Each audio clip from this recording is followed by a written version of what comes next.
చిన్న చిన్న స్ట్రీట్స్‌లో పెద్ద పెద్ద కార్‌లేసుకొని, లేదు పెద్ద పెద్ద వెహికల్స్ ఏసుకొని వచ్చి సర్రని బోయే వాళ్ళని అట్టే లాగి పట్టి, కిందకి దింపి మరి కొట్టాలి అన్నంత కోపమొస్తుంది. వాళ్ళు మినిమమ్ స్పీడ్ మెయింటైన్ జేయరు. మాక్సిమం స్పీడ్ మెయింటైన్ జేస్తారు. అండ్ ఓవర్‌గా బోతారు. చిన్న సందుల్లో జంతువులుంటాయి. చిన్న చిన్న పిల్లలుంటారు. పెద్ద పెద్ద ముసలోళ్ళుంటారు. చోటోళ్ళుంటారు. గుడ్డోళ్ళుంటారు. అది మెయిన్ రోడ్ కాదు. స్ట్రీట్. స్ట్రీట్ అంటే ఓకే. వెహికల్స్ మీ ఇల్లులుంటే ఎళ్ళండి. అంతేగాని ఫాస్ట్‌గా పోవద్దండి. కొంతమంది అతి పిల్లకాయలుంటారు. ఈ స్కూటీలు, బైకులేసుకొని ఎడాపెడా ఎట్ట పడితే అట్ట పోతా ఉంటారు రోడ్లల్లో.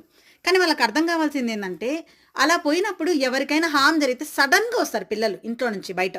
ఆ స్ట్రీట్స్‌లో వాళ్ళకి ఫ్రీడమ్ ఉంటది. ఆ ఫ్రీడమ్‌ని కూడా లాక్కొని గబగబా వస్తే టక్కని వాళ్ళకి డాష్ ఇచ్చేస్తే వాళ్ళ పరిస్థితి ఏంది? వాళ్ళకేమన్నా అయితే మీరేమన్నా జూస్తారా?